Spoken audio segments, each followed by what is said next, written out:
Hey guys, it's your boy Pat. Welcome back to the next episode of the Hollowed Down Cigar Lounge podcast. We got a friend we've been waiting to get on the show, Jon Simons from Warfighter Tobacco. Justin, help me welcome this man. What's going on, John? What's up, John? Excited for this one, man. Guys? I'm excited.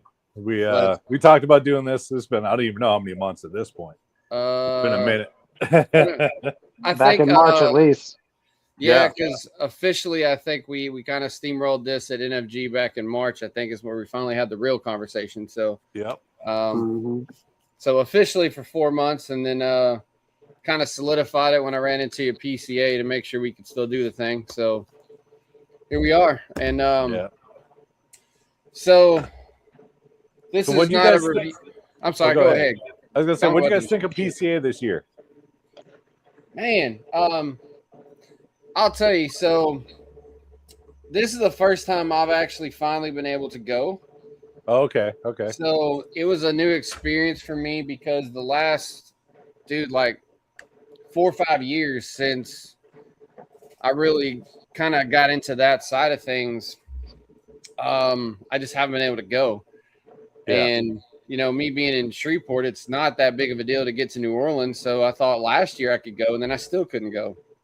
So very overwhelming getting to go in a good way. It was a pretty dope experience for me. I went and I spent a little time helping Aventura, just, some good friends there. And then kind of as a thank you for a few things they'd done for me, and then got to spend a couple days just, running around talking to everybody. It was a pretty good experience, man. I ain't gonna lie. Nice. Hoping it's not a one-time thing, me getting over there. I'm already looking to Vegas for next year. So yeah. No. I wish it was still in New Orleans. I'm not looking forward to going back to Vegas. Oh, I bet not. Jeez. Yeah. What's up, Rancy? Welcome to the show, brother. I'm just over. I've been to Vegas way too many times in my life. Way too many times. And fair. Yep. It's draining. But it'll be fun. We got 2 years in Vegas, and then we go back to Louisiana for a year. And then who knows after that? They haven't released yet. Where's next? Yeah, now that they've started this rotation thing, I don't know what's going to happen, if it's just going to bounce or if they are going to start trying to make a circuit of some sort. No idea. I was not lucky enough to go to PCA. Our other host, Chad, got to go. Nice. Yep. What are you smoking, John? I'm smoking one of our new San Andreas cigars. Oh yeah, I need to get my hands on those. You are smoking a cigar that was a one-time release. So you saw. I wasn't sure if you saw. Yeah. It was a one-time release. I got this from Forrest as a NFG 23 exclusive, I believe. Yep. Yeah. Yep. That was a one and done. Called Attaboy. Yeah, we were doing a little tribute to military working dogs. And so that is actually a San Andreas wrapper as well. Dude, it's so good. It's so damn good. It's similar wrapper to this guy, way different binder fillers. Yeah, I had one already, and it was really good. But this one has a more open draw, which I prefer, and it's smoking beautifully. It's definitely delicious. Yeah, you got a couple years of age on that guy. Mm-hmm. And it's super smoky. Like, look at that. Oh yeah. Yep. Yeah, Justin. I asked Justin what I was like, man, what are we smoking on the show? Because we're not reviewing a stick today. We always come back and do that. And I was like, man, I'm pretty sure I'm smoking the night shift because it's I'm like 98% sure that's my favorite stick out of the line. Yeah. And he's like, yeah, that's pretty obvious for you. And I was like, what are you smoking? And he kind of ran around, and then he told me what he was going to pull out. And I was like, man, we're not going to tell John anything. He's like, I'm just going to surprise him and see what happens. I was kind of trying to hide the band a little bit, and then I was going to work the way up. But you were like, I know what you're smoking. Yep. Because there's another cigar that has a band that's similar to that. But the colors are a little bit different. And so when I see it, if it looks like that one, I know exactly what cigar it is. Right. And there's another look at the band, you guys. It's an awesome cigar. It is. It's got three years of age on it. What's up, Gil? Welcome to the show, my brother. Gil and Ray, both in the Holodown family, joining over the show. But yeah, it's a toss up for me.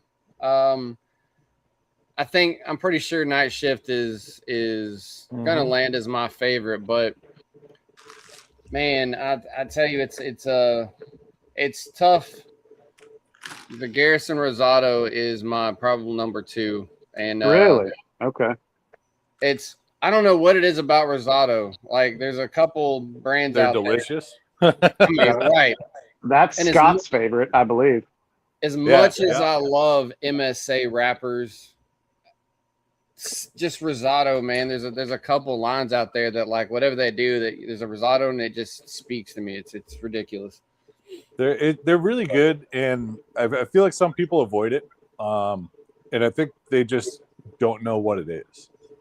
For a while, like, our Rosado is one of our slower moving cigars, and like, it works that way, especially like at a shop, until we go in there and we explain like what it is, and then we have people try it, and then all of a sudden they're just like, "Oh, this is delicious," and I'm like, "Yeah, we've been telling you that for years." Right.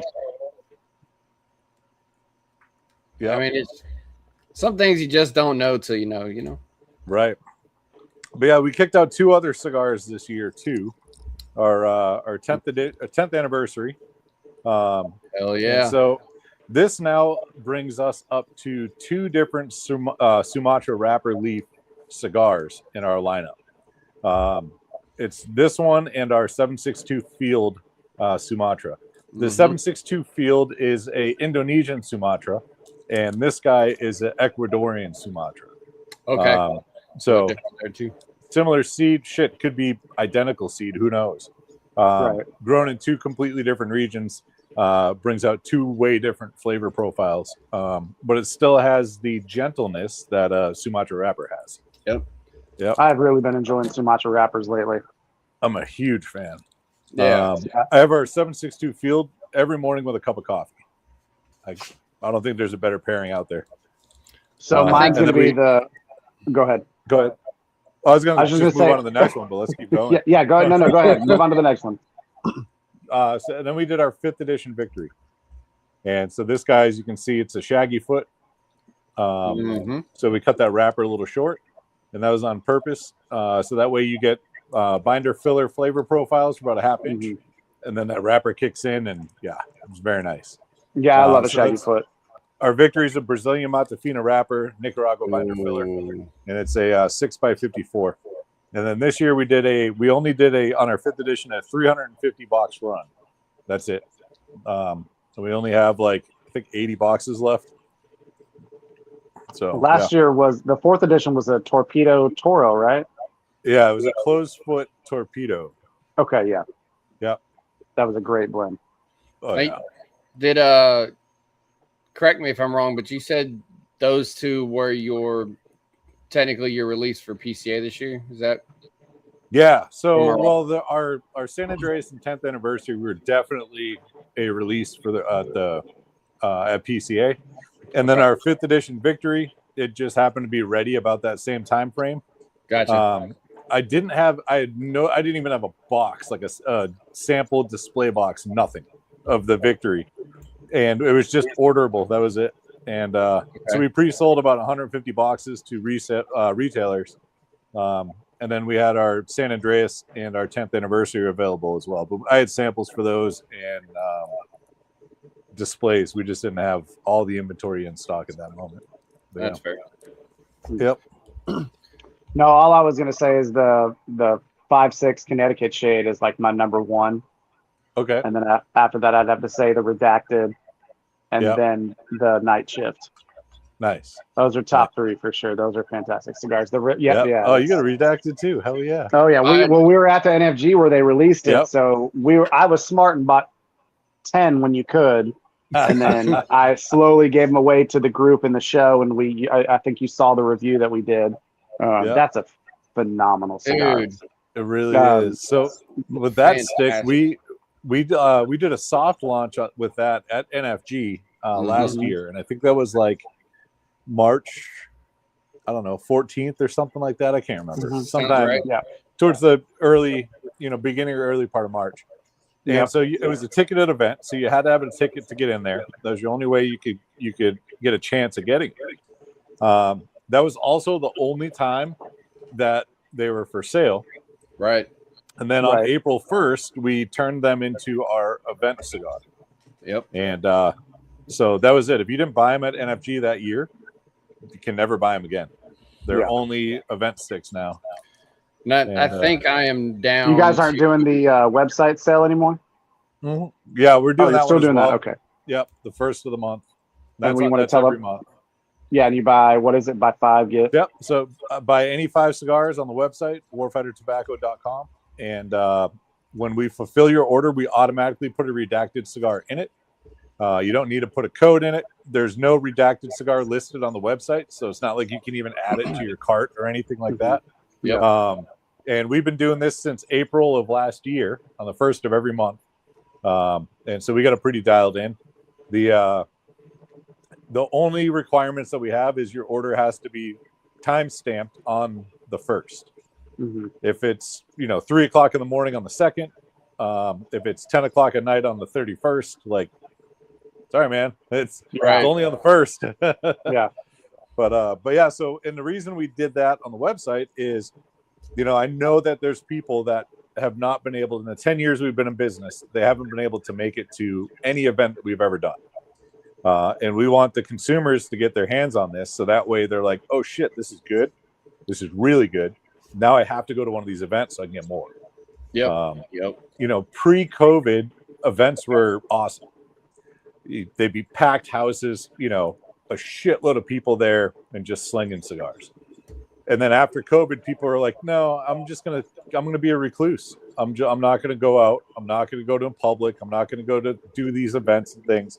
And so we saw a dip in attendance. And, but since we kicked out, the only way you can get this is at an event. Now we have people that are showing up and they're like, okay, I need this many redacted. So how many cigars can I buy? I'm like, you get whatever you need, man. I got you. It's genius. It is. But you can do that when the cigar is good, though, right? It has to be good. If it's a shitty cigar, nobody cares. Yeah. Right. And I'm not gonna throw shade anywhere on this, but like, there's other event cigars out there that you're like, meh. You're like, I don't really want that. And then you got this puppy that what we put this at, Justin, like a 92 or 93 or something. I have to go back and check. Yeah, 93. I know it was 90 plus, right? I mean, and that's just our rating. I don't care what anybody else says, but like, it's a phenomenal stick. So we have a guy our other guy, Chad, he has a very Dominican palate, and it's hard to get him to, really like anything from anywhere else. And we don't know where it is. It could be from Dominican. I just know that your main factory is in Esteli. But he said the same thing. He's like, that cigar is absolutely phenomenal, and I need more. See, that's the trick. Just give him a cigar and just don't tell him where it's from. Yeah. That's funny. It's and you mentioned NFG, and I'll say that because we talk about NFG a lot on this show. It's just an event that Justin introduced it to me a few years ago. Yep. It's easy for me to get to, just a short drive over. Justin's pretty much damn near around the corner. I'm like 30 minutes away from Underground. And, nice. We've got, if you're a watcher of the show, we've got several of the people that y'all see on the show came from NFG. And that's where I personally got to meet Jon a couple years ago. We didn't talk about the show or anything then. That wasn't a conversation point until this year, because we were hashing out our remote recording stuff back then. But NFG is just kind of a good hometown reunion event. So it's crazy that the things that you run into there, the people that you meet. So we talk about it often, and that just happens to be where, we met you personally at least. Mm-hmm. Yeah. No, NFG, that event is one of the smoothest run events that I've done in this entire industry. They got it figured out. Yeah, they do. I mean, they've been doing it a while, but they got it figured out. It's really smooth. It's easy. And they got the space for it. Like it's just a lot of fun. Yeah, we've gone into the detail how the stickers and the checkout work, and it makes it super just circular and very, very fast. Yep. Yeah, it's a good time. There's Eldon. He said NFG is a fantastic event. Yeah, Eldon comes comes up from Houston every year with his wife. And as a matter of fact, he was in the picture with all of us when we took that big huge group picture. Okay. Yeah, so. And Gil as well came from Louisiana, and so did Ted. Nice. In fact, it won't take me just a second to do this because I'm glad you brought that up, Justin, because I'm slacking. NFG this past year, we, excuse me, kind of on a whim at the end, we grabbed the people that were there from Hollow Down and all the reps that had been on the show before, which obviously Jon was included. And now you can put the picture up. Yep, there you go. So good group. Just a good group. Yeah, that was fun. And it's just a lot of good people that we have become friends with, which is pretty good. So it's not the only cigar event in the planet, obviously, but it's just a good one for us because it's just, man, it just feels like friends and family there, So it's still hard to believe that Mad Money is taller than all of us. I know, right? I still I can't remember that lady's name, but she was all the way on the left, and she had a very appropriate shirt on. Carol, that's Eldon's wife. Yeah, she's a hoot. Oh, let's see. But she's covering up the best part of it. She is. All we're gonna say, she said it starts with "I'm not a gynecologist," but so let your imagination handle the rest. Yeah, she is actually a school teacher. She is freaking awesome. She's the best. We love her to death. I was talking to her at NFG, and she was telling me that, and I was just like, "You are amazing." And she's like, "What?" And I'm like, "Just the conversations that we've had, and the fact you're wearing that shirt, and you're a school teacher." And I'm like, "Yes." Like we need more of you in this country. If we all grew up with a school teacher like that, we all be a little bit cooler, right? Oh, yeah. She's a force of personality, man. She's good people, and yeah. But you said something else, and I don't want it to be like I'm just rehashing what you say, but I kind of wish Chad was here for this one because you again talked about COVID, and it is ridiculous how many people have come on this show the last couple of years and referenced changes that the business had to handle because of COVID. Oh, it was insane. It was insane. Yep.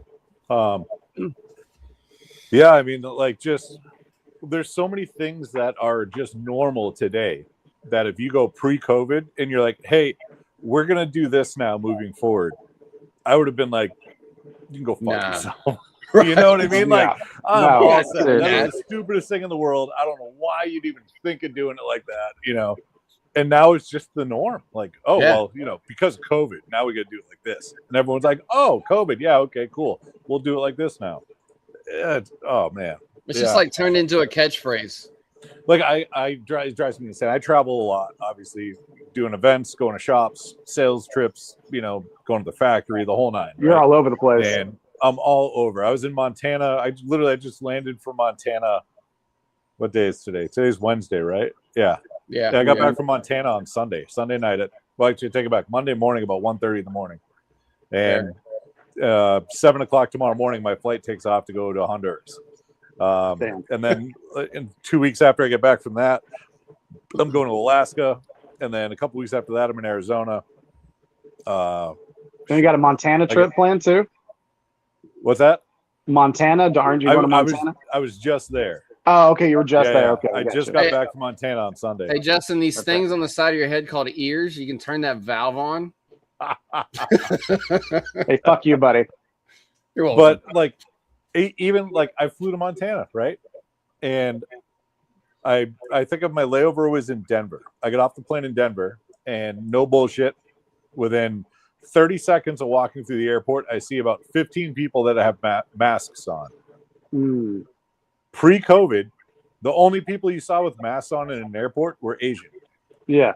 Right. That's right. it. Like, call me whatever you want to call me. That is facts. Well, that's that's the norm for them. You know, that's culturally expected. And they, like, you knew it. You understood. They're like, oh, yeah, that makes sense. You know? Right. But now when I see somebody with a mask on in an airport, and I'm like, you fucking pussy. Yeah. Like, God. Yeah, I feel the same way. My favorite one is when you're driving down the highway and you look over and there's somebody in a car by themselves wearing a mask. I love it. So ridiculous. Not to get on the COVID mask pedestal here, but it makes my day. I was going to ask you, how cold was that water in Montana? So it was tricky. So I was up there for I think 4 days, and I did 2 events. We sponsored like the pre-party that they had. And Montana is very interesting, right? You can't smoke inside the cigar shop. Oh. They have the Clean Air Acts that they pass. They're very specific. You can't smoke in an establishment if they are open to the public and or if they have employees. What in the world? Essentially, you can't smoke inside of a business. Yeah, that's what it's structured. Cool. That it's got to be a private property type. Now, those Montana boys, they march to the beat of a different drum, right? Yeah, they do. There's a cigar lounge, great lounge, looks awesome, set up, beautiful, humidor, the whole nine. You walk around the corner from that, and there's a private cigar club that is not open to the public and has no employees. You can't buy cigars in there, but you go around the corner, you can buy cigars, and then you can buy a day pass or you can buy an annual membership. Either way, whatever. Right. And then the coolest thing is, like, I was in Missoula, and it's Fool's End Cigar Club, and the cigar shop is out of the box cigars. So if, let's say, you moved to Missoula and you're like, man, this is awesome. I love this. The club, the members are great. This is so cool. Are there any other places like this in the state? And they're going to be like, yep. Almost every major city has one. And all the people in Montana that own those clubs and those shops, they're all friends. Nice. Right? So if you become a member at one of them, you now have access to all the other ones in the state. No shit. Almost all of them, your door code works on all the other ones too. Oh, it's like a community pool house. Yeah, you got to give them a heads up, and then they're like, "Oh yeah, cool, here you go." Awesome. I was like, "What?" I'm like, "That's dope." I'm like, "That's cool." Yeah, Ray just said this. I was thinking it sounds a lot like Utah. When, the apostate guys were telling us about how things are in Utah, and it's very similar. It's like you can't smoke in places, and it's Utah's bad. Weird, man. Yeah. Well, especially for the three of us, we're down here in the South. We're like, it doesn't matter. Like, so it's hard for us to wrap our head around this stuff. Yeah, I mean, just be respectful of people and do your business, right? Just It's kind of the 2 rules that really matter. We freedom the fuck on down here. Right? Yeah, we do. Yep.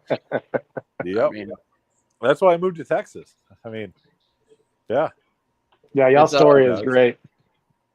Yeah, it's nice. Even though right now we're kind of underwater a little bit, it's still awesome. We got a lot of rain today, dude. Oh, I saw y'all had a tornado. We had a tornado today too. Freaking San Antonio has tornadoes. Everyone, just let you know. And that was in San Antonio. It wasn't like on the outskirts or whatever. Like that was 1604 and I-10, which is a very, very busy, higher end like shopping area. Right. Actually, Cigars International is over there in San Antonio. Shit. I wonder if they got any damage, huh? But yeah, I mean, it was a decent tornado. It wasn't like an F5 or anything like that, but I mean, it messed some stuff up and there was some damage. There was some stuff flying around. I saw it on the news. Like clear as day, all kinds of videos, people like stuck in the traffic on the highway. Then there's a tornado going across.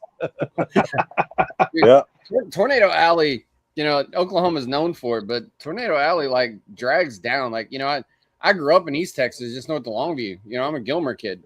Okay. And it would every few years would have to duck and hide. It would just tail down, and so they come down to Texas more than I wish. Yep. Mm-hmm. Luckily, since I've been over in Louisiana, it's just east enough that we don't really. Now we'll get the winds, but they can turn into tornadoes, and there's been some historically devastating ones here too, but not as frequent. We usually just get the winds at the edge of the storm, but yeah, the rain still hits. I'm tired of rain right now, dude. Ray's asking a question, Pat. Oh, he said that he did his AIT in San Antonio. Oh, nice. Army or Air Force? Good question. I do not know. Ray, let us know. Because if he's Army, then he's a medic. And if he's Air Force, he's probably medical as well. Yeah. But yeah. No, San Antonio is definitely a very pro-military town. Mm-hmm. Very much so. Texas in general, but San Antonio specifically. On that note, we should talk about so Warfighter Tobacco also has a podcast that's on Spotify and YouTube. Yep. One thing that's always funny is that I can't tell the difference between the planes flying over in your podcast or where I work, because I work at Lockheed Martin. So I'm having F-35s and C-130s and all kinds of planes coming by, and you have the same thing going on at y'all's place. So it's always a guess on which one it is. But go ahead and tell everybody about the podcast as well. Yeah, so we do a podcast called Warfighter Tobacco Podcast, and we talk about all kinds of new fun stuff that we have going on. We try to share as much wow. I smell words are hard. It's okay. That is our slogan. It's been a long day, man. I love that you guys have a graphic for that. My eyes in the holes. We live it. We talk about a little bit of industry news, and try to keep guys like up to speed-ish, at least in like layman's terms, on like some of the legal stuff that's going on, whether it's tariff regulations or lawsuits. Now that the FDA stuff is kind of on the tail end of almost being over with. But anytime there's updates on that, we'll bring it up and talk about it. All of our new stuff, any cool like science experiments that we have going on. And I say that because we like one of the ones that we did is I left a rut case humidor in my backyard for like 5 years. And I saw that one. For 5 years, I thought it was empty, and I just kept moving it around. And I'm like, it's a torture test for the rut case. We'll see if it holds up, blah, blah, blah. And then one day I decided to open it, and it had a Boveda pack, a couple business cards, and one cigar in it for 5 years. In my backyard. What was the cigar? It was a Connecticut Shade. All right. Oh. And I think Corona size, if I remember right. 5 years sitting back there. And so I immediately shut it. I brought it into work. I grabbed Justin, our director of propaganda, our media guy, and I'm producer extraordinaire. Yep. I was like, we have to do a video about this. And he's like, what is it? Why is it so dirty? And I'm like, it's been in my backyard for like 5 years. He's like, no way. And I'm like, yeah. He's like, let's go. And he starts setting up lights and everything. I'm like, okay. And but yeah, so we do all kinds of fun stuff like that. Like we did a couple. I found some cigars in my truck, and I smoked them just see if I could or not. We did put a humidimeter on them to see if they held moisture or not. And then we purposely threw cigars in my truck and let them sit there for like 4, 5, 6 months. And then we put them in the humidor, and we measured them every week to see how long it took them to come back to like the right humidity levels inside the cigar. And then we smoked them, throughout the period, and we smoked them at the end. And just a lot of fun stuff like that. In some of the earlier episodes, I smoked a bunch of cigars backwards, including the night shift. Yeah, and that's a unique experience. We put that candela on that night shift on the cap, so that way you don't light it on fire. I'm just not a big fan of candela. I know there's some really, really good candela cigars out there. We say the same thing. Yep. But it's just not my cup of tea, And so I smoked a night shift backwards once, and You get that big candela hit right up front, but it changes the flavor of the whole cigar. I mean, it's not bad. It's just like, I know what this should taste like, and this isn't quite there. Right. Yeah, we've done all kinds of fun stuff. But yeah, so that's the long story about our podcast. No, that's great. You guys have a great podcast. It's very informative. You give up, like, I kind of told the guys we wanted to kind of do the same thing on our podcast as far as cigar news, and we talk about those things. We talk about the age restrictions and the aging out of tobacco laws and stuff like that. Same thing you guys did. So I got to get homage to you guys, because we kind of took that from you guys, and we do the same thing. We just shoot the shit, and we talk about all kinds of crazy stuff, kind of like when you guys do on the other. I know it's not Warfighter, but it's the Freedom Fred podcast, and if you guys want something to laugh at, holy fucking shit! That show is a shit show, and it's hilarious. But they do the same thing. They bring up a topic, and then they just veer off to God knows where. But we have a saying that we started. It's just, this is just a bro hang. We just happen to press record. So that's what's going on now. We're just smoking some cigars. And those are the good things to watch, man. I mean, it's just like it's just like you're getting together at the lounge. Whatever the hell is going to come out your mouth is what's going to happen, right? And that ends up being some of the best conversation ever, right? Like, there's times where you got to bring up stuff that's specific or that matters, but I mean, it's kind of stuff that pisses you off and stuff that makes you happy and stuff that makes you think. The sauces and kisses episode really threw me off too. I was like, damn. I was like, so what's your answer? You have to get rid of one for the rest of your life. Are you giving up kisses, and all forms of kisses, or sauces? You can never have any sauce ever. And go ahead. For example, like biscuits and gravy. Gravy, that's considered a sauce. The sauce. Can never have it again. Like, so, I know my wife is probably watching this, and she is a saucy lady. So I don't think she would give up the sauces. And y'all talked about this. You can lick, you just can't kiss.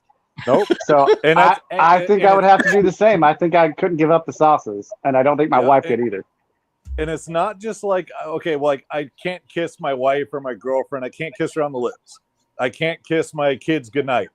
Right. You can't kiss anything ever for the rest of your life. And nothing can kiss you. No, it's all kissing is gone. Yeah, but you get all the sauces.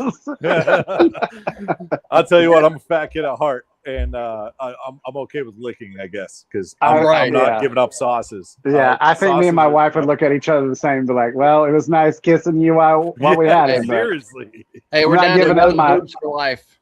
Yeah. Now, like, don't get me wrong. Like, I'm big fan of kissing, right? Yeah, of course. Bigger fan of sauces. Bigger fan of sauces. Priority levels. So it's that kind of stuff, and we say the same thing on our podcast. So I wanted you to give a chance to shout out all the podcasts and all the channels and stuff. It's a good time. Ray did say that you hit it on the head. He was an Army medic. There we go. There we go. Yep. Yeah, and the Warfighter podcast, a lot of people, and you mention this all the time, it's not just for veterans, it's for everybody. Like, I'm a red-blooded patriot. Like, I didn't join the service. I work for Lockheed Martin. I do my part that way. Pat, on the other hand, was a Marine. That's what he does. So he understands the lingo that you guys talk. I'm kind of like, I have no idea what the fuck they're talking about, but you know a lot hilarious. Of it. You're around close enough. You know a lot of it. Right. Yeah, I do. Gil said he's from New Orleans, so kisses would have to go. Yeah, you can't be in New Orleans and give up sauce of any size. There's too many sauces in New Orleans. Imagine eating in New Orleans with no sauce on anything. Oh my God, I couldn't do it. No, like, I absolutely love the Cajun Creole food. Oh my God, love it. There'd be none left. Right. Yeah. You can only go so far with the flavor and the spice. Like, without the sauce, the game's just off. Yeah. If anybody gets a chance, go to Freedom Friends podcast on YouTube, and their master debates are hilarious. Yeah. John, I think you're just a little bit of a fan. What do you think? A little bit. They're just fun. A wee bit. The Freedom Friends podcast, we've been doing that for I think a little over 7 years now. Which is crazy because we've recorded 3 pieces of content a week, every week for 7 years. Which is insane. Consistently. Like, insane. We got our first official sponsor at the beginning of this year. 7.5 years we've been doing this. 7.5 years. Yeah. First official sponsor. Like, we weren't doing it for any other reason besides we wanted a chance to sit down and hang out.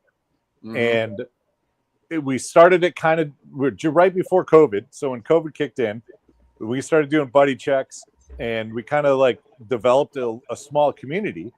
And especially through COVID, I mean, that it held its own in weight, right? Right. You know, we were checking on guys. We were helping guys get through some tough times that they were going through because of the lockdowns and, you know, self-isolation and all that comes with that. And then like COVID ended and we kept going. And then it was just like, no, okay, now I think we're just doing it for us. And then we got a sponsor and we're like, oh shit, like we're doing this. Yeah. Oh yeah. And I think that's the biggest thing though. 7.5 years is mediocre at best. Yeah. I think that's the best way to go though, is you do it for you first, man. Right. You know, like if you're genuine to yourself, I don't care what you're talking about. If you're talking about your cigar products or we're talking about a podcast, or you're talking about I don't know, it doesn't matter. If you do it for yourself first, your results are better because they're more genuine and true to heart. So exactly, keeps your focus in the right direction, you know? Yep. You know, there's long before our show turned into the format it is, you know, started it late 22, long before I met Justin or Chad. Had a buddy, we call him Johnny Bravo because the way his hair looked at the time. But we started this on a whim, right? And we met in the police academy and just kind of became good friends, both like cigars, all the things. And he just kind of said this the first couple shows. I'm talking like, if I don't recommend this, John, but if you were to go back and binge watch our early episodes, you're going to see the trash I'm talking about. Like, we knew what to do. We didn't know how to do it. I had like the first show is filmed on a tablet leaned up against the water bottle. Like, I mean, you know, you start somewhere. And they say the same thing about their show. I mean, you got to start, you know. Yeah, that's the thing, right? As long as you start to the effect of like, you know, hey, you know, I forget how we worded it anymore, but you know, hope you come around next time, whatever our thing was. And he was like, and if you don't like it, don't worry, we're still gonna be here. You know, so like we started it for us, right? Yeah. First ones are super dry and boring, but you know, you build off of that and figure out what you're doing, right? But you got to do it for you, man. Yeah. You know, starting puts you ahead of 90% of the people, right? Right. 90% of the people, they fail at the starting part. They're still planning, right? They might plan for 10 years. It's not ready yet, right? Or you just start and you figure it out as you go, but you know what? You started. Right? You know, when we started the Freedom Friends, we had 4 different microphones. We borrowed a mixing board. We had 1 camera, and it wasn't good at all. And like we'd go live on Facebook, and we'd literally be on somebody's cell phone. And so we're all like, all lean back so 4 of us can fit in the frame. We're talking yep. And then we're like, oh, wait. And we're like reading a comment. And we're like, oh, yeah. I'm doing that right now because I'm on my phone. I'm like, Gil said, oh. Yeah. Dude, you can tell. And I'll throw this real quick. Dale Hively coming on the show. It's, what's up, Dale? Him and his wife. Dale. You guys know Dale? He's got a mobile cigar lounge. Yes, sir. So, Simple Man Cigars. I was there when you met Dale at the booth, and we were all talking. That's when we were taking shots of shots of this guy right here. There it is. Yeah. But before I go back to phone quality, a little extra shout out for the channel. Our very next episode that goes live August 3rd, Dale and Delia will be on the show with us. Oh, awesome. So that's awesome. We're going to talk about their mobile cigar lounge and how that whole atmosphere works in the industry. So be good people right there. Yeah, they are. Also met them at NFG, if that will surprise you at all. I know, right? Right. It's like a big family reunion. It is, man. It's a very good networking event, especially. You talk about the quality, and I got a few people that message me about this all the time. Ronnie at Secreto keeps like trying to help me out here, but it's like our little shorts. You know, I post them on my Facebook, post them on YouTube, Instagram, and they're just random ass clips from the shows. But like I went back and pulled clips from all of our shows, right? So you'll have some clips, they're mixed randomly, some clips that are from the recent shows where we have better cameras, better uploads, and then you have some of our old ones, and you can see the progression of the quality of the clips. Like if I were to do a clip out of this one, it's going to look solid. I put up a clip the other day from episode like 20, and it's grainy as shit. And there's nothing I can do about it because the source video 3 years ago was trash, right? Yep. So he's like, you got trash audio or something. Yeah. And he was just like, man, what can we do to make your show clear? I was like, it's not that my show's not clear now. It was trash 3 years ago, and that's where the clip came from. You know. Dude, I remember doing my very first episode on this podcast, and we were in the CI parking lot in Fort Worth, and it was like 98 degrees. We were just fucking melting, and I was like, I don't want to do that again. That was fucking rough. We've done 2 shows in the CI parking lot. One was on purpose because we filmed it right before the Texas Wine and Spirit Festival, which a lot of us just mentioned as Cigar Fest. It's the only other reason we did that on purpose. But I mean, we were trying to get Justin when we kind of started becoming friends to get him on the show. Couldn't get him scheduled initially to get on the lives like he is now. And I was over in Fort Worth, and we just kind of hung out, and I literally set up cameras on the back of the tailgate. We put up lawn chairs behind the show and just put CI in the background and said, well, screw it. Let's figure it out. You know? Yeah. We initially met in the Cigars Daily Facebook group. So that's how it all started. And that's how I found out about you guys, because you did a bunch of videos with Tim. And as soon as one of the first videos, I've been fanboy ever since. Yeah. If you can't tell, you know. Right. Yeah. There's some brands. I got to correct this because I just flicked my ashtray when I was rookie. Well, like I say, there's a lot of brands that I don't like everything that they roll or produce, but your brand is definitely one of those. Go ahead. I appreciate that big time because when you're making cigars, right? Like I can make cigars, and they could only be cigars that I like. They're all going to be very one directional, right? Mm-hmm. Because I'm blending for me. I'm not blending for everyone or what I think people would want, and there are some brands out there that you smoke throughout their whole lineup and you're like, wow, those are all very similar, like they're pretty, there's nuances that are just consistent across that entire line of cigars, Yep. I can honestly say that we have 11 cigars out right now, 11 different blends. You can smoke through those 11 blends, and there's no 2 that are going to be close. They're all different. Not at all. Yeah, absolutely. And it was by design. And then when we blend, also we blend for flavor, and wherever that strength lands, that's where it is. Yep. So we have a lot of more medium-bodied cigars. We got a handful that are on the lighter end, but they're packed with flavor. And that was our goal.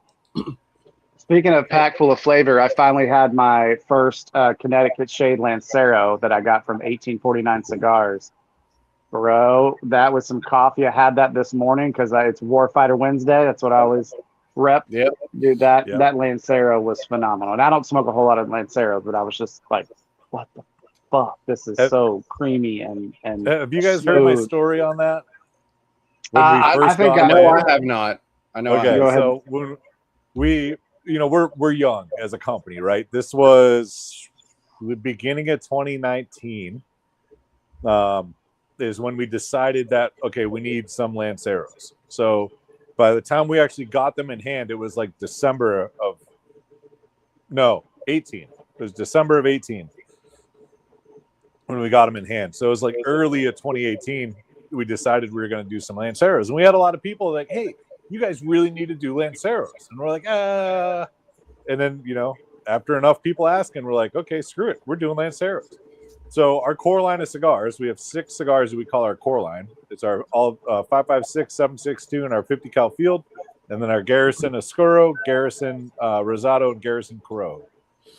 Those 6 are core line. So we're like, fuck it. We're going to do a Lancero in each one of those blends, right?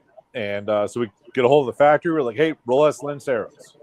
And they're like, what do you want? And we're like, all 6 blends. Like, all 6. Like, you want samples first? Like, just fucking roll them and send them. I'm like, okay. And so they rolled them and sent them, right? So we get them all in, and like we're excited to smoke these things. So I grab one of each, and I lay them out in like the order I think I'm gonna like these cigars, right? I want the one that I think I'm gonna like the best first, and then like, okay, cool. So in that order, that Connecticut was the last one that I smoked. And I was like, it's a Connecticut Lancero. Like, there's, you know, how good can it be? It's going to be mild. The flavors are going to be like just kind of there, you know. I'm like, whatever. I'll smoke that last. So I smoked everything else, and I got a couple. I'm like, okay, these might be my favorites. We'll see. And I get to that Connecticut, and I'm like, well, I guess I'll give this thing a shot. Cut it, light it, and I get about 2 inches into that cigar, and I'm like, holy shit. Hands down, this is my favorite Lancero that we make now. Like, hands down, no questions asked. So good. And it's a very across the board consensus that Connecticut Lancero is surprisingly good. I couldn't find it for the longest time, and then when I showed up to 1849 one day. Matter of fact, when Pat said that we were doing the podcast, I was like, let me go grab a few just so I have it for the show. And sure enough, I walked by. I was like, the Lancero. I was like, 2, please, thank you. Yep.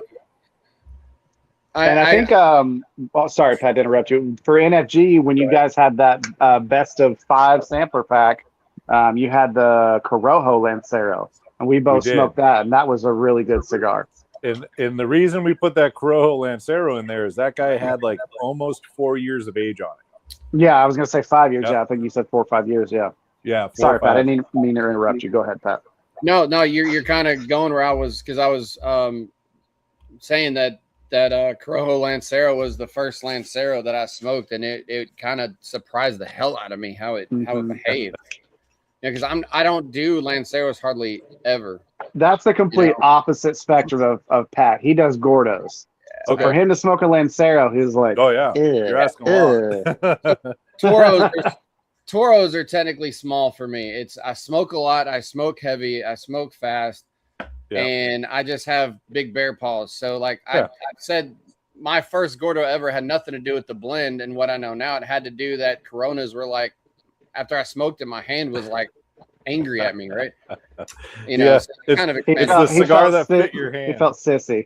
Yeah. I mean, you know, so I do smoke a lot of, I mean, every size at this point, Toros, Robustos, Lanceros, whatever, right? But and Gil said he loves Lanceros. They were like probably the very last size I ever smoked, industry wide. But my go-to is Gordos, just because of how I smoke. But you say your favorite size would be a Gordo, like a 660, right? Yeah. Okay. Yep. What about Justin? What about you? What would be your favorite size? Corona. Okay.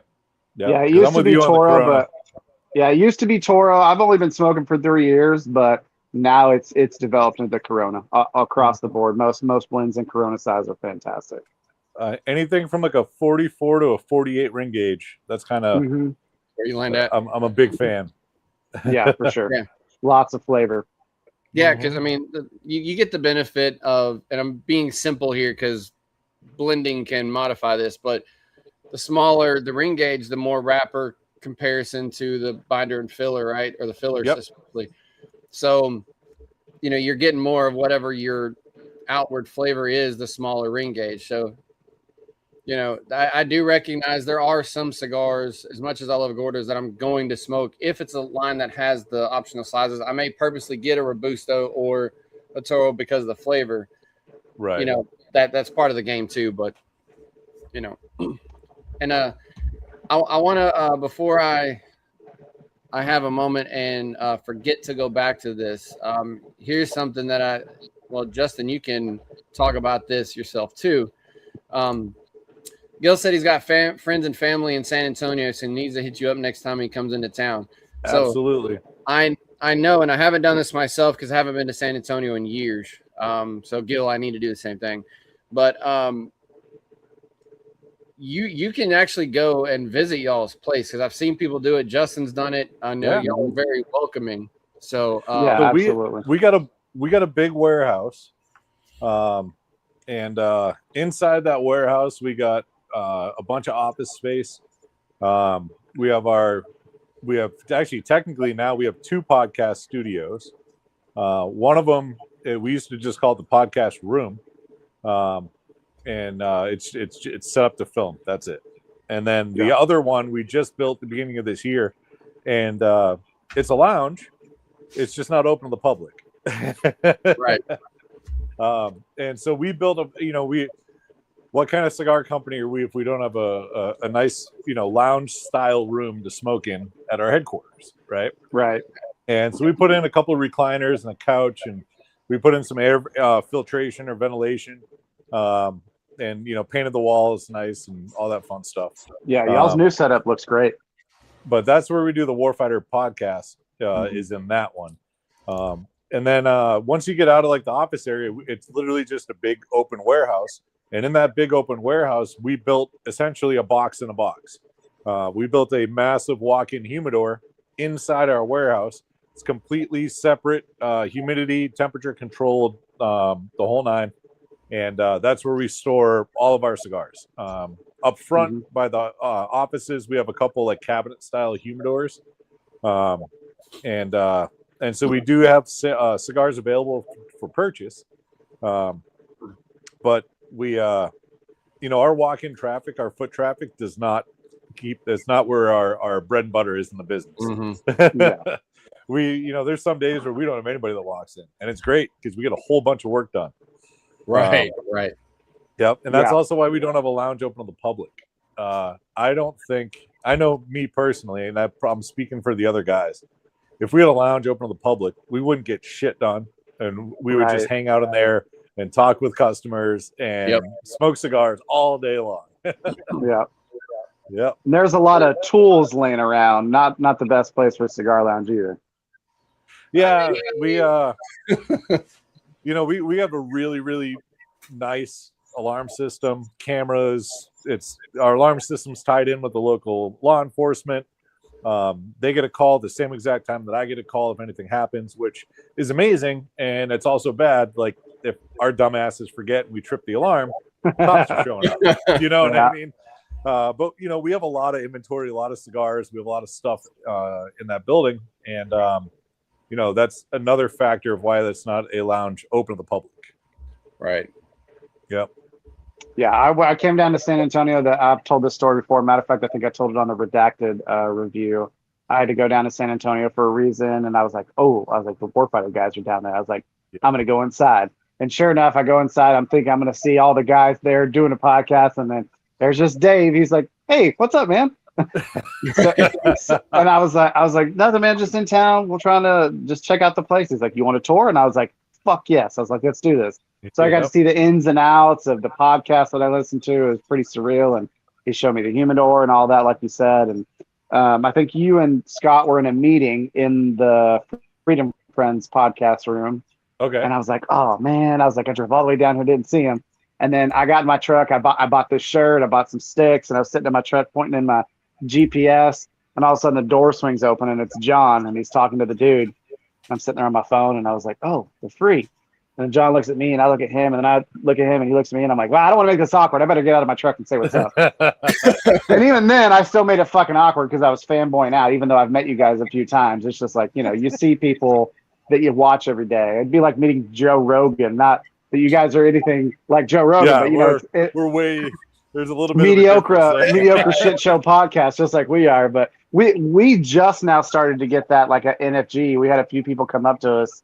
One guy said my name, and I was like, "How do you know me?" He's like, "The podcast." And I was like, "What?" I was like, "That's not happening." I'm like, "We are nobodies, but it's a cool feeling." So that's how I felt when I went to the warehouse. But you guys were very inviting, very open, very informative, and snapped a picture and got the fuck out of there before traffic got real bad. And I didn't take the toll, but I still like bobbed and weaved through traffic and made it out with pretty good timing. That's just the community aspect, man. I mean, that's all that is.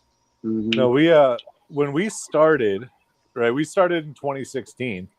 And like everybody has other companies or other businesses or people that they look up to.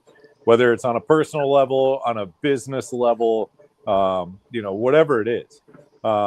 And so like for us, when we first started, Black Rifle was already around for 2 years. They started in 2014.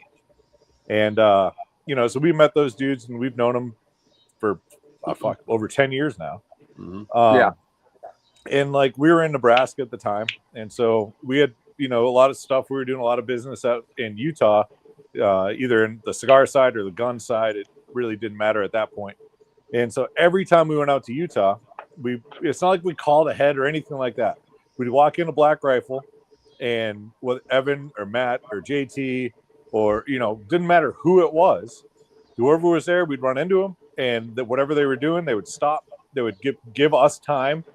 And it didn't feel rushed. It wasn't like, hey, okay, you got 3 minutes and I got to go, blah, blah, blah. It was just like, they would just fucking hang out.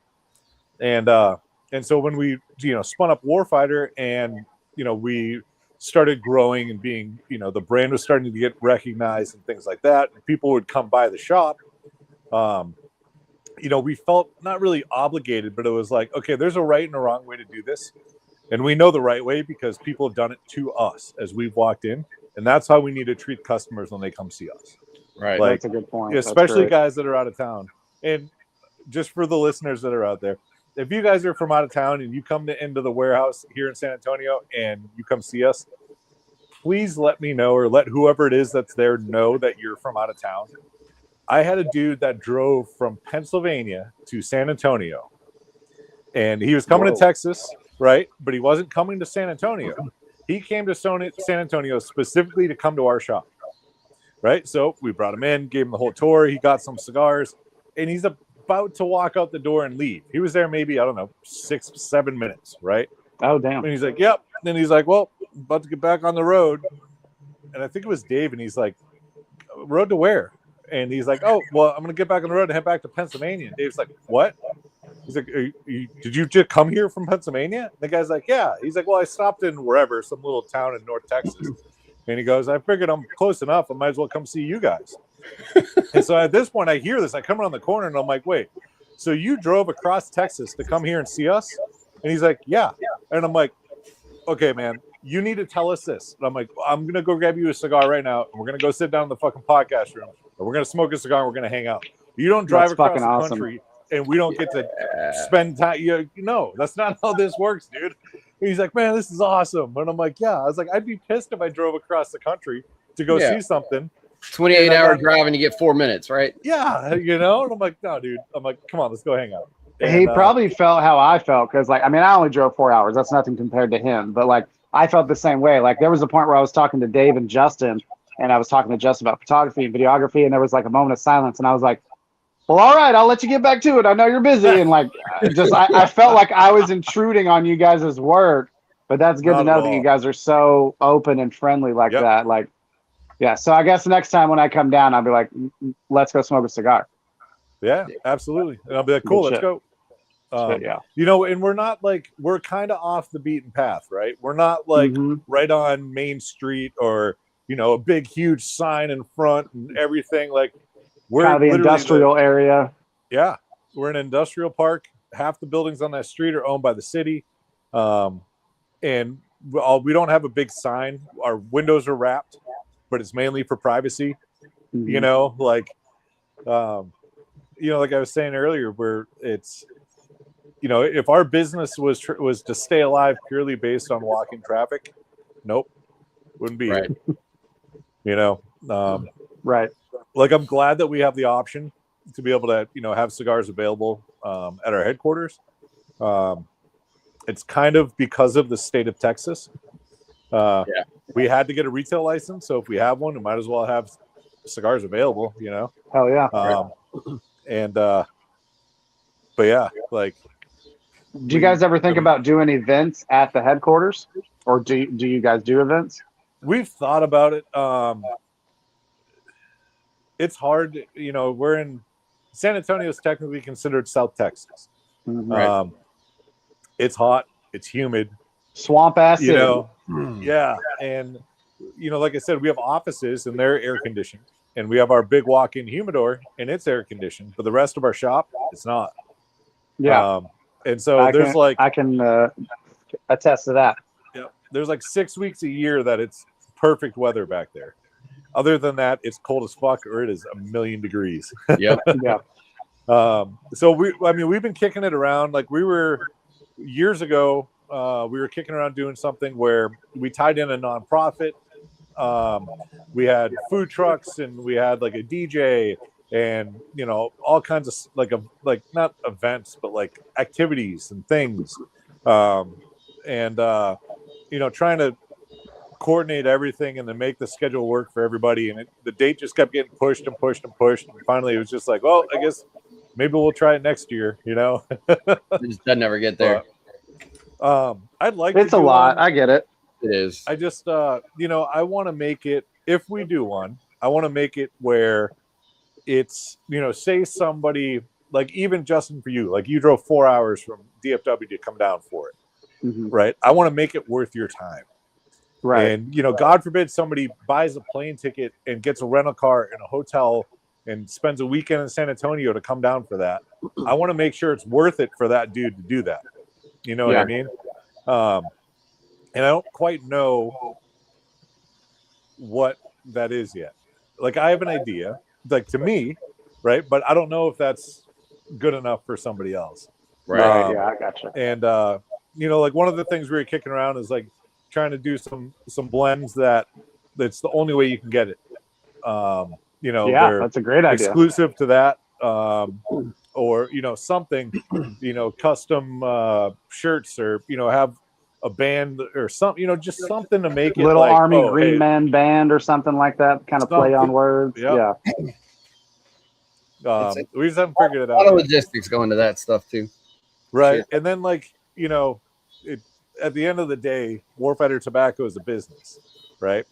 And so every once in a while, business actually gets in the way of doing the fun stuff. Yeah, adulting. Yeah, it sucks, but it's a necessary evil. Gil said he would drive over for that if you did it.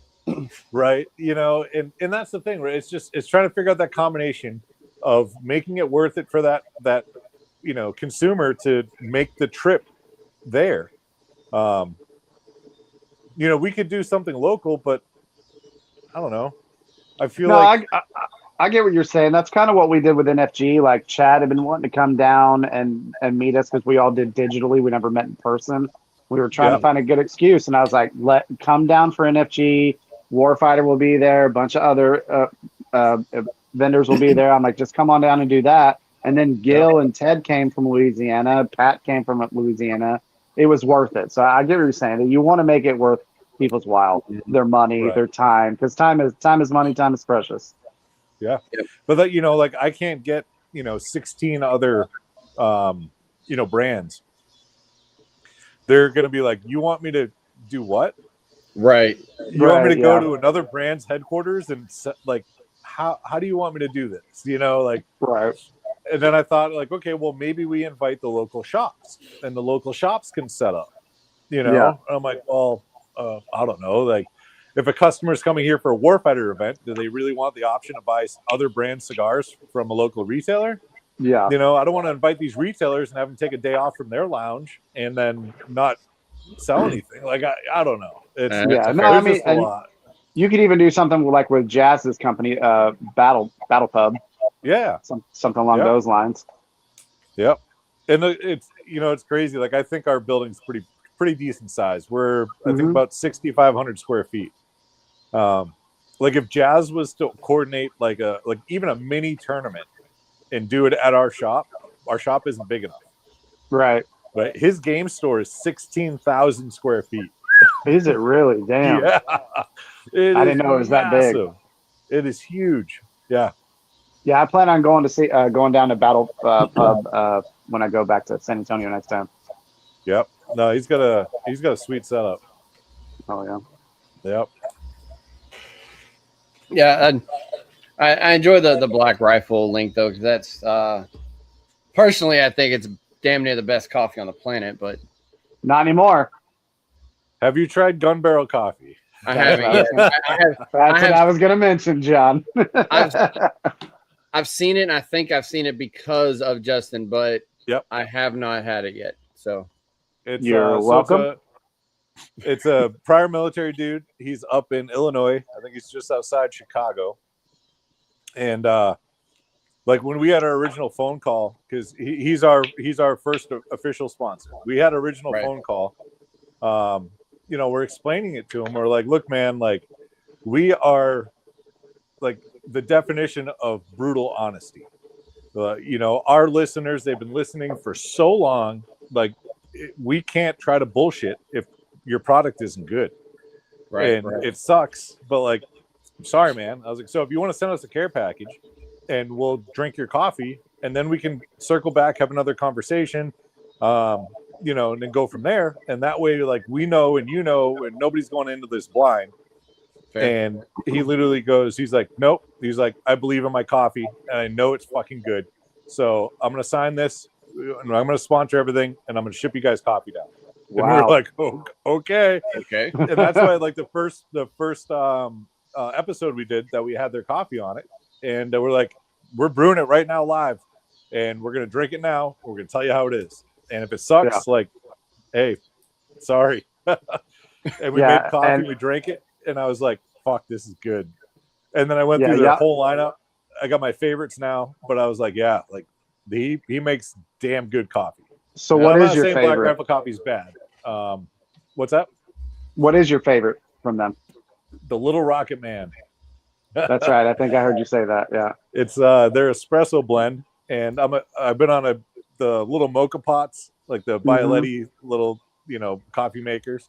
I've been like solely using one of those for almost 2 years now. And so the finer the grind, the better tasting coffee you get out of that, right? So when you do like an espresso grind where it's like almost like a powder, you know, you're getting a way better flavor using one of those mocha pots. And so I was running like Cafe Bustelo and all these like, you know, they've been around forever coffees that who knows if they're fresh or not, but whatever, they taste okay. And so I went through Gun Barrel's whole lineup and I get to their Little Rocket Man. I made a cup of that. I poured in my Yeti. I jump in my truck. I go to drive to work. And I'm like halfway to work and I just pick up my coffee and take a sip. Totally forgot, right? And I know what Cafe Bustelo tastes like. And it's not what I just drank, but what I drank was absolutely wonderful. And I was just like, okay. But yeah, the dude makes great coffee. Sal Dazzo is his name. Oh, yeah. Oh, definitely. You're talented that much. I'm going to have to go. And I was just kind of peeping on their website where you're talking and gunbarrelcoffee.com. And I did not said new introduction to me because Justin had mentioned it, but I haven't tried it yet. I didn't realize how many blends that they have. So you definitely got a bunch. You got a bunch. So no matter where you fall on your preference list, man, they got something for you. They got a new one they just kicked out. I just saw their social media post, and we haven't gotten any bags of it yet. There's a small batch, and it is it's got like a jalapeno and something else. Oh shit! Like, I saw the label on one of their social media posts today, and I was like, okay, I think I got to try that. It's Sidewinder mango jalapeno tequila. Yes, that one. Interesting. Yeah. I don't know, but I know the rest of the shit that he makes is good, so worth a shot. Yeah. I say if you like everything else, it means it's worth trying, right? Yeah. Yep. And there's a discount code, John. Oh fuck, I don't know what that is. Justin puts that out. I think it's either Freedom or FTFO or something like that. Yeah, one of the two. You get like a 10% discount. Right, and if neither of those work, just send them a message and they'll get back to you, or hit up Freedom Friends and we'll get back to you. But yeah, that'll work. I can't remember. I should know this. My bad. You got too much to remember, man. You got too much on your mind, too much ahead. Well, we got, when we were talking with Sal, we're like, hey, like, what do you want the discount code to be? Be whatever you want, man. Like, you tell us, because you're going to create it on your website, and we'll pimp it. And so we gave him some examples, and then he sent us whatever he wanted, and that's what we used. So because I mean, we're simple. We're prior military Army guys, except for Mike, Right. he was a Marine, and so like freedom the fuck on is one of our taglines, FTFO. Yeah. And so that, in my opinion, that would have been the discount code. Right, but for some reason it's different. Yeah. Yep. I think it's like Freedom 10, maybe. I think maybe something like that. Yeah. By the way, your new ads are great. The coffee one, and then I think both of the coffee ones when you're like, "Fuck Kevin" or something like that. That shit's hilarious, dude. I was like, the ads are the best ads. They're the best. We if you're not having fun when you're doing it, what's the point of doing it, right? Exactly. Right. Yeah.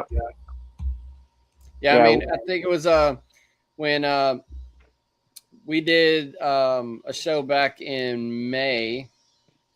We smoked the dumpster fire on a show. Me, Justin, and then we brought Madison Money. He was just shooting the shit with us. And he's a good dude, a genuinely good dude.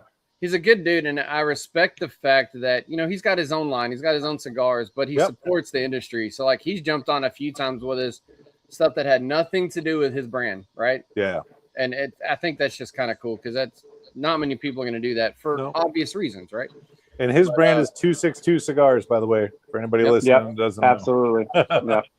And but we in that show we were talking about some of your ads and your videos, and we actually threw in your torture test on that rug box, and it was like, this is the funniest shit, dude. Yeah. Like, well, I got a video I did years ago too. We took one of the smaller sizes of those rut cases, and I ran it over with my truck. And at the time, I was driving an F-250, and I still use that humidor today. It works. That's just fucking fine. Awesome. Yep. Well, Pelican said they're crush proof, and I'm like, bet. Let's find out, right? You can say anything you want, but does it hold up? And you can get those rut cases on warfightertobacco.com for all your smoky treats. We actually have them in stock right now too. I actually have a awesome gas tank lighter. Fuck yeah! Got Warfighter on it, and then the Cigar cutter with the engraved Warfighter emblem on there. Yeah, see, I got the same one, except this was one of our test ones. Yeah. Before it was engraved, but if you can see barely, this one used to be black. Oh shit! Yep. There is not much black left on that guy. Right. There's no black left on that guy. Not really. It's been used a while. Yeah. They also have some really awesome ashtrays. John, if you want to tell them about the ashtray. He's like, wait a minute, I have one nearby. No, it's downstairs, and I'm too lazy to run down there and get them. Nah, you're good. So yes, the ashtray I'm using today is from the Columbia Cuban restaurant in Ybor City, Florida. Yeah. And I bought it because it's just a beautiful, Cuban-looking ashtray, and I realized that I actually use it all the time up here. But the ashtrays that we have available on our website are we call them the Abrams 120 millimeter ashtray, and the reason we call it that is it is a 120 millimeter aft cap, which is part of the round of a 120 millimeter shell that is fired out of an Abrams tank. And so when they load the whole round, and that round's, I don't know, whatever, 3+ feet long, they load it into the breech, do all their things, they pull their string, it goes bang, or actually I think they just push a button nowadays. It goes bang, and essentially the whole rest of that 3-foot thing goes down the tube, right? It's either part of the it's a sabot to keep the direction of the projectile, it's part of the powder for the burn, whatever it is, cardboard looking shit. It all goes out the gun, right? And then what gets ejected out of that is it's about this tall, and about that round is that guy right there, that ashtray. Except in the center where our logo is, there's a firing rod that sticks up, I don't know, about 8 or 10 inches or so. That's fucking awesome. So we chop that off, we cut the rest out the side of it, we recoat the inside, and then we clear coat and seal the whole thing. Now, if you flip it over, which obviously you can't really do that with the picture, it has all the original markings on the bottom of that case. So it tells you the nomenclature of what that round is. The majority of all these are training rounds. We don't want to have a depleted uranium round, and we're just shipping it out to customers. Like it's probably not something good to have in your house. No. But it'll have all the markings. Like say that gunner was doing a inventory and he took a Sharpie and he marked on the bottom of that round. That mark is going to be there, right? That's cool. The bottom is untouched. Say when it gets ejected, it lands in water and there's like a little rust spot on one of the edges. That gets sealed in and stays there. So we try to keep these as authentic as we can because they're actually once fired out of an Abrams tank. Here we go. It's probably the most patriotic ashtray you can get. Right there. See, look how fucking awesome that is. And they're heavy duty. They're heavy. Yeah, each one of those weighs about 8 pounds. And you can't break it. No. Don't drop it on a glass tabletop and don't drop it on your foot. Those are the only emails that we've got in about something going wrong with this ashtray. Now I have a question. Do they all spin like the one you have on the podcast, or does it vary? We've gone through probably thousands of these over the years, and I've found 2. The one that I have on the podcast, and then our most recent batch that we just got in, our post office mail guy came in, and he had all these little white boxes, and they're all heavy. He's like, "What the fuck are in these?" He's like, "None of your boxes are heavy. Why are these so little and so heavy?" So I ran in the back, I grabbed one off the shelf, and I came out, I opened it, and I took the ashtray out, and I set it on the counter. And as I set it, like my hand like brushed against the side, and it just sat there like this. And I was just like, and I picked it up, and the guy's like, kind of like looked at me, and I'm like, "Oh no!" I'm like, "These don't spin." And for me to find another one that did, I'm like, "This is special." So yeah. There's so those that don't know, John is a fidgeter like myself. Yep. And you do with that, you do the ashtray, and then for NFG last year, I gave you and Scott the same glass I have that spins. Yep. And then recently you've upgraded and you've got the what'd you guys call it? The automatic toast or something like that? Full auto cheers. Yeah, so they've got like bubbles on the outside of them, Pat. And you can spin it on its own base, and what they'll do is they'll spin it, and then they'll click them together, and they'll go clink, clink, clink, clink, clink, clink, clink, and that's their cheers. So it's turned into a thing. So every time I see you guys use that glass and those glasses, I'm like, yeah, that's cool. And those ones that spin, the glasses that spin, like it's so funny because like we've done that podcast, like I said, for like 7.5 years now, and I'm like known by the other hosts and all the listeners, like John drops shit. Or he has to play with something, or he's gonna, you're gonna hear it all the time. He's just gonna be making noise, banging around. Yep. And then I got that ashtray, and then everything stopped, right? But almost every video you see me just spinning the ashtray. And then we got those glasses, right? First there was one you gave us, and I'm like, oh, this is awesome. And then Mikey found the ones that have the base, and like I'll find myself like they'll be having a conversation and I'll just be staring at my glass and just spinning it, and they're like, "John, what do you think?" And I was like, what like, oh, we were talking. My bad. Yeah, I was like, oh, sorry, off of my own little world. So I was an enabler in your process. I appreciate you big time. Yeah, I really do. Like I said, I'm the same way. I'm fiddling with something at work or on the podcast now, and I'm like earlier I was turning it left and right, and that's so if you take a phone call, right, and it's like pretty serious phone call, and you're going to be on the phone for like a half hour, can you sit in one spot and talk on the phone? No, like pace. I'll put in miles, right? I won't leave the warehouse, or I won't leave my office, and I'm just pacing. Even if I'm not, I'm sitting there like moving back in my chair, rocking or spinning or something. I can't sit still. Yep. When we go on vacation, my wife was like, "Can you please sit down? Like, this is our vacation." And I'm like, "No, I can't sit still sometimes." Yeah.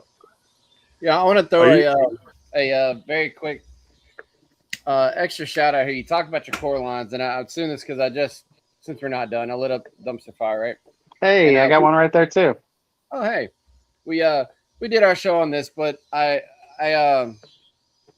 all right, Fly, go away.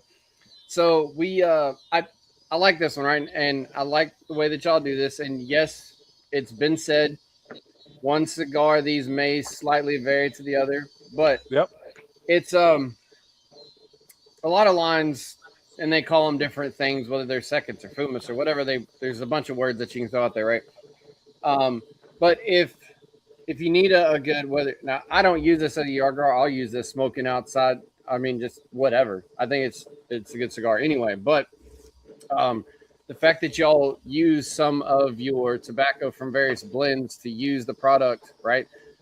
But it's well constructed, and I know if I remember what I've heard you say before, you have long leaf in there to hold it, and then you've got your other remnants from your other blends, right? So yep. It's kind of interesting because you'll have slight variations from one to the other, but every one that I have smoked has still been a phenomenal cigar. Like, it's still your tobacco, it's still constructed well, and it gives you I'm going to use this word, budget option, yep. And so some brands don't do it this way, and I do like this cigar.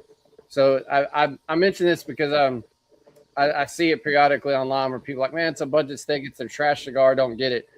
Ignore that crap. Yeah, right. For sure. Yeah, right. Ignore that crap. And that may be true for some other options where people are just throwing their scraps out. That's not how they handle this one. So I like the way that y'all have done your budget smoke here. It's still a phenomenal cigar. So yeah, I'm not gonna lie, I've taken that cigar and didn't have enough time to smoke it all, so I cut it straight in half. And I smoked the side with the cap. And I put the other side just somewhere. And then I was driving home one day. I was like, oh, the fucking cigar. And I was like, oh, shit. Yes, I do. And so I just took the other side of the cut part of the dumpster fire and just lit it up and had a nice little short smoke on the way home. And it held together for being at a short filler with long filler cigar. Because most of the times you cut those Cuban sandwiches and they just fucking shit everywhere. Yeah. The way that the factory is building this one for you is still done very well. We at the end of the day, it doesn't matter if it's, one of the budget cigars, one of our more cost-effective ones, or like our Victory cigar, which is going to be our most expensive offering. Right. The same amount of effort gets put into making all the cigars. Like that wrapper leaf that's on that dumpster fire is good enough quality to put on any other one of our cigars. Right. Mm-hmm. So it's not like when we picked out that wrapper, we're just like, just give us like the medium to low grade stuff. Like, it's just on a mixed filler anyways, Right. Like, we believe in truth in marketing, hence the name Dumpster Fire. Yeah. Right? Yeah. But at the end of the day, we still have to put out a good product. We're a veteran owned company, and our target demographics are our target customers are, prior military, active military, first responders, and as amazing as those human beings are, they eat their own, right? Yes. If you say you're veteran owned and you put out a shitty product, they're going to let you know, and they're going to let their friends know and everybody else, right? So, for us from day one, it's like we can fuck up everything, but we have to have a good product. Mm-hmm. If we don't have good product, like we can't do anything with it, right? We're dead in the water before we even started. Right. So with that dumpster fire, that's why we put the long leaf, pieces on the inside, right? It does help drastically with construction. It does help a little bit with the consistency of flavor from stick to stick. Even though all the mixed filler, the short, tobacco that's on the inside, who knows? It could be, super heavy from one blend, or they could do a really good job mixing it, and it could just be a little bit of everything that day. Like, who knows? And then we use a really nice Habano wrapper on the outside, right? And I was just about to ask it. I thought it was Habano. I wasn't 100% sure off the top of my head. But it's also another reason why, as for a mixed filler cigar, it is a little bit about $1.25 more expensive than the majority of the stuff that's on the market. But we put that little extra bit of love in there, and that it costs us money. Yep. I mean, just I'm just scrolling. I use the Box Press app to throw a lot of my ratings on here so I can keep up with things. And I'm just scrolling on the times that I've put this in the app, and every one of them are still mid to high 80s. Like, love it. And I'm a little brutal on my ratings. So, like, for you to get to 90, it's got to be, there's a publication out there that, you know, tends to throw ratings when money's involved, and I don't do that. You know, we all know that. Yeah, I'm very Neither honest. do we. Right. You know, I try to be honest about it. So to me, if it hits 80, it's a genuinely reliable smokable cigar. But to get to 90, like, you got to be stellar. And for a mixed filler cigar, I'm still putting this thing mid to high 80s every time. You know, that's awesome. You know, just it's great. I love it. And I love it. I will say, before I knew you, before I knew Justin, before I really knew everything that is Warfighter Tobacco, I'd seen the line. I'd always pick one up and whatever. I'm not really sure yet. You know, you're trying to figure stuff out. Yep. I'm 99% sure this was the first one I physically smoked because of the wrapper and the marketing and the whole dumpster fire effect. Like, it vibes, right? And so I'm pretty sure, I could be wrong, but I'm pretty sure this was the first Warfighter that I actually ever smoked, you know, several years ago. Well, I'm glad you liked it, and I'm glad you smoked the rest of them too. Right. Yeah, it sent me down the rabbit hole and I think, except for the brand new ones, the Victory and the 10th, I'm pretty sure I have smoked all of them now. So the 10th just came out, and the San Andreas came out too. They re-released that blend recently. Yeah, our San Andreas, our current San Andreas, that blend, or let's say 98% of that blend was our old Hero Sport cigar. Oh, okay. And but that cigar was tied with a nonprofit, and that nonprofit imploded pretty much like overnight. And we got stuck with a shitload of branded product that we couldn't do anything with, and it sucked. So we learned our lesson.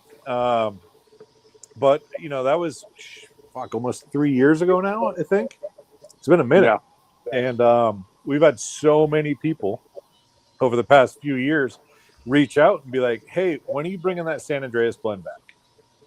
And we're like, "Yeah, we want to know too, because that was delicious." And they're like, "Yeah." And so this year was kind of like, okay, we're doing it. Like, we have to. We have too many people that want this cigar. So the only thing that we changed in it is the process that's used to process that wrapper. We changed that process just slightly, and that brings us back more towards the original flavor that we were intended to get out of that stick when we blended it. And I'm not saying that it's better or worse than the Hero Sports cigar. My opinion, I think it's better because it's exactly how we wanted it to be in the beginning. And it's just phenomenal. Like, so Eldon, if you're still watching, because he's like, man, I want more Hero Sports, go get the San Andreas that just came out, and you'll get that cigar. Or damn close to it. Yeah, I know that he's actually smoking the original Heroes right now. At least that's what he said he was going to do. He's like, I'm going to smoke the Hero cigar while I watch you guys on the podcast. Yeah, I saw that too. Yep. The good thing about having all that product and not being able to sell it is I have a bunch of boxes of the old Hero Sports cigars that are my personal collection now. They're just aging. You know what I mean? Yeah. And I saw some in your humidor in the warehouse, and Dave showed me. I was like, are any of those available? He goes, no. I go, damn. That entire shelving, that whole unit, none of those are available for sale. Yep. Got to keep some for yourself. Yeah. Oh, yeah. Well, and it's funny, like, when you look back, right?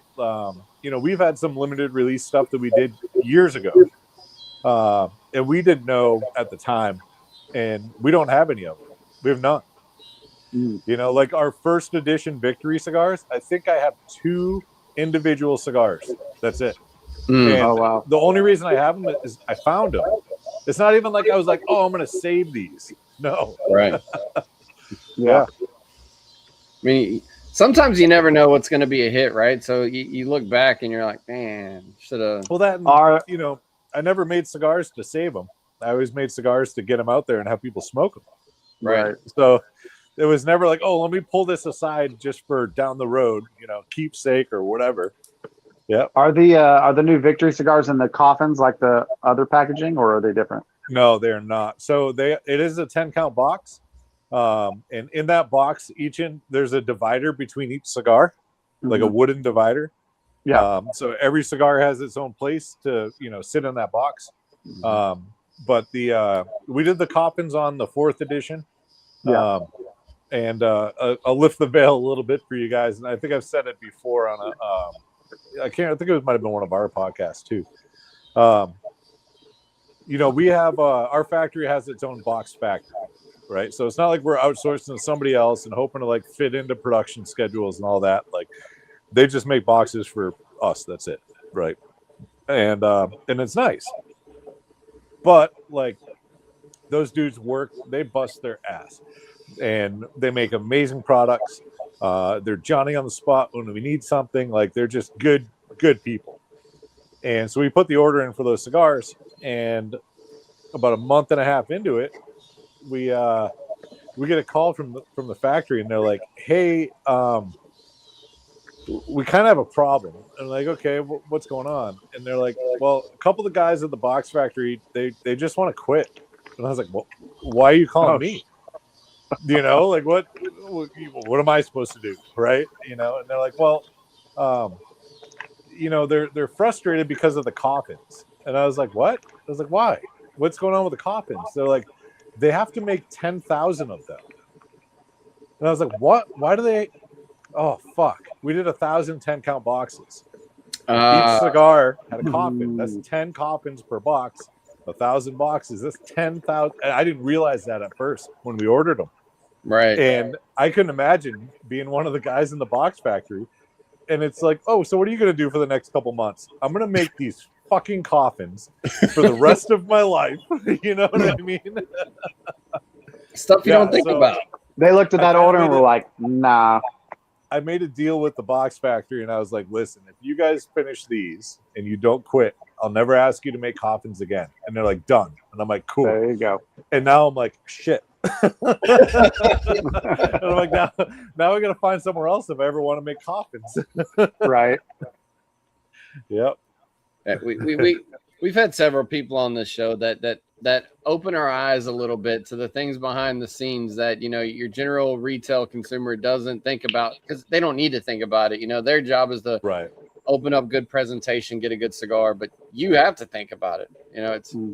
It's interesting in a way. Like if you're cigar nerdy at all, like we are, it's interesting to talk about how those things happen or don't happen. Yep. A lot goes into making a good product. Yeah. And it's fun too, because there's, for the most part in this industry, everybody, it's filled with just genuinely good people. And I have the mindset of, if we all work together, we're all going to do better, right? Agreed. If we pick a fight with each other, or you decide you don't like us, then like it's not one-sided. Like it affects both parties involved. And so we like to say that we're Switzerland, right? We get along with everyone. We don't hate anyone. They might hate us. Cool. That's on you, man. Like whatever. Right. But when we started out, like there weren't a lot of people in this industry that helped us or gave us advice or tips or tricks or, hey, we got this problem. And they're like, oh, well, here, call this dude. Here's the solution. They're just like, oh, that sucks. And they walk away. It's like, what the fuck? Yeah. And so, we have a 10-year anniversary cigar. That means it's 10 years for us this year. Mm-hmm. And from the beginning, I always said, like, if somebody else has a company, new, old, don't care, right? And they ask us for advice or help, I'm going to do anything in my power I can do to help them, right? Because nobody did it for us, and it's fucked up and it's bullshit. And I don't think that's how an industry should be. There's friendly competition, right? But if you think me as a brand new company is competition to you that's been doing this for your family's been doing it for 100 years, bro, like I appreciate it, but no, we're not even on the same page. You know what I mean? Yeah.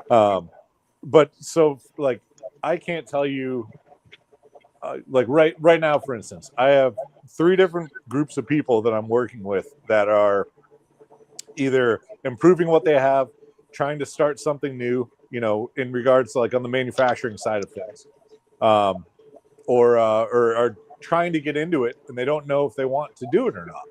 But there's no like source of information to figure out, like, you know, should I put the time, effort, energy, blood, sweat, tears, fuckload of money into this to see if it works?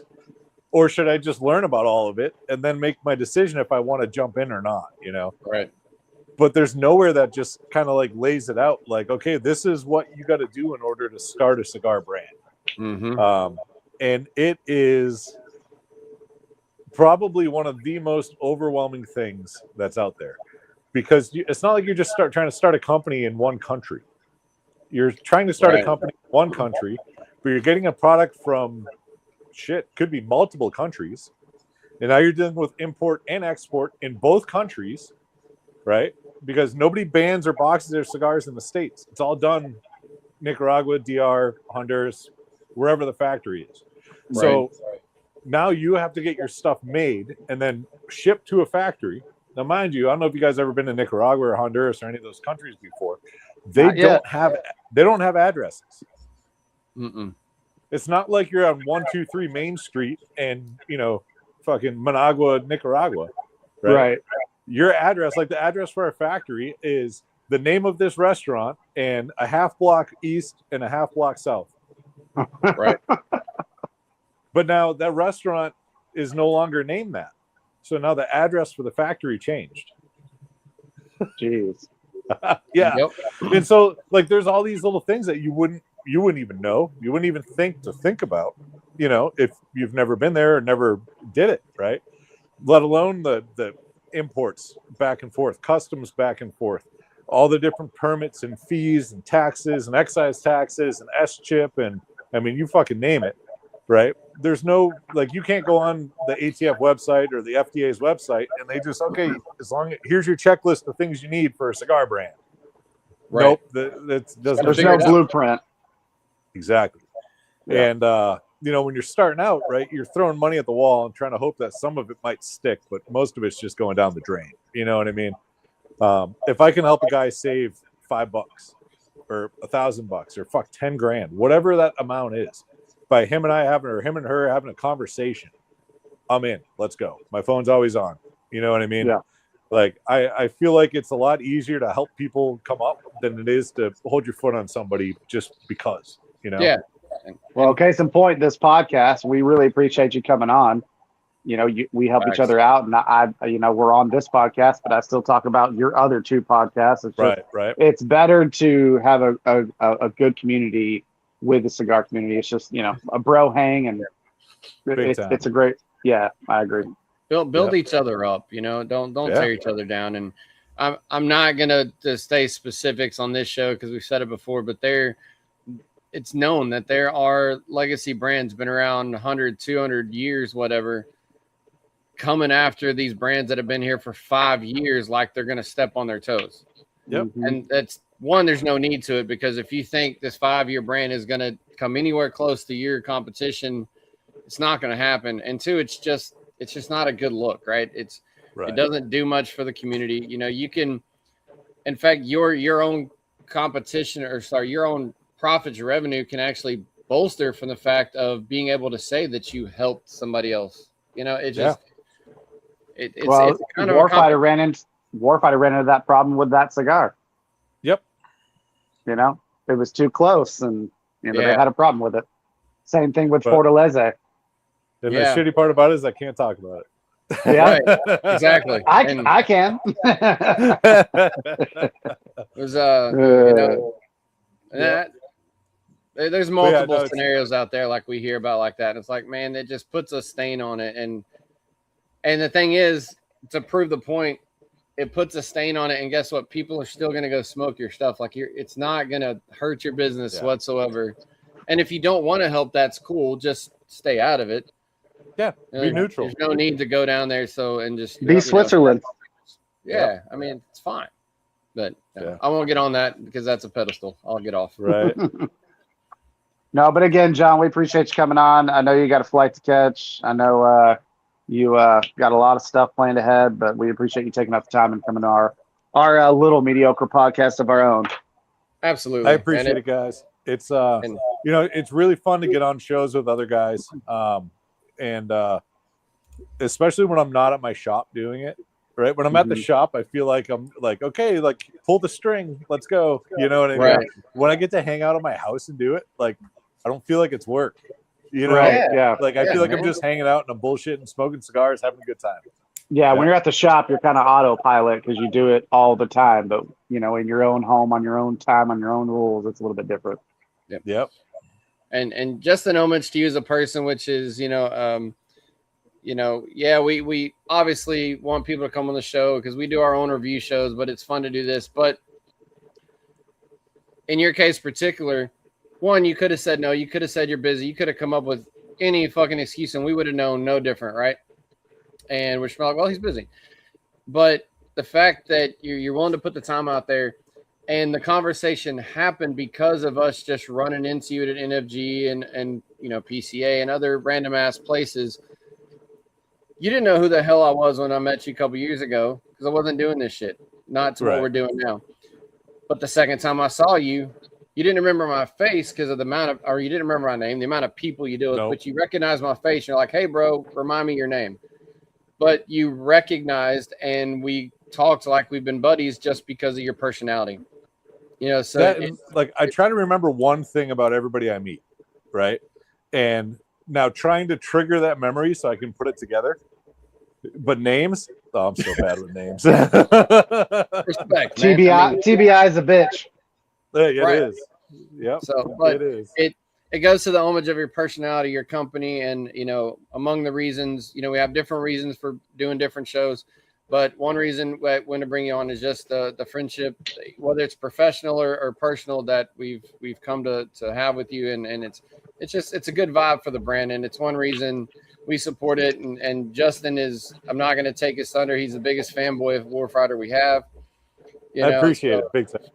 He wears a shirt often in shows, even when we're not doing Warfighter stuff. I mean, it's just, it's a good vibe. So we definitely appreciate it, man. So I'm glad that you had the time and took the time, especially knowing you got an early flight here in a few hours. So much mad respect to it, man. I appreciate it big time, guys. Thank you guys for having me on. And hopefully you'll come on again. Yeah, absolutely. You let me know when you want me on. As long as I get it on the calendar, I'll make it work.